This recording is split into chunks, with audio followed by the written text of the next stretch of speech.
রব্বানা যালামনা বলেন রব্বানা যালামনা আনফুসানা ওয়া ইল্লাম তাগফির লানা ওয়া তুরহামনা লানাকুনান্না মিনাল খাসিরিন বলে বলে মসজিদে কেঁদেছো, আসরের নামাজ পড়ে কেঁদেছো, যোহরের নামাজ পড়ে কেঁদেছো, মাগরিবের পড়ে কেঁদেছো, এশার নামাজ পড়ে কেঁদেছো।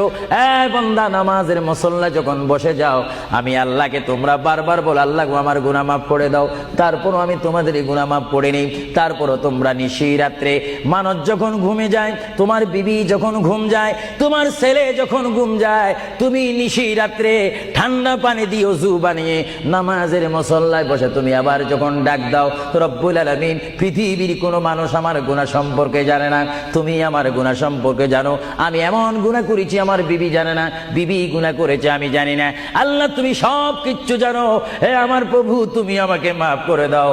আমার আল্লাহ বলে, তারপরও যদি তোমাদেরকে আমি মাফ না করি, তারপরও বান্দা তোমরা আমার রহমতের দরজা থেকে ফিরে যাইও না। আমি তোমাদেরকে হুকুম দিচ্ছি, ওয়ালাউ আন্নাহুম ইয যালামু আনফুসাহুম জাউকা, বান্দারে যদি গুনাহ করে ফেলো, আমার রহমত থেকে মুখ ফিরে তুমি চলে যাইও না। বান্দা, আকাশ পরিমাণ যদি গুনাহ করো, পাতাল পরিমাণ যদি গুনাহ করো, সাগরের পানি পরিমাণ যদি গুনাহ করো, পাহাড় তুলনায় যদি তুমি গুনাহ করো, আমার দরবার থেকে তুমি নিরাশ হইও না।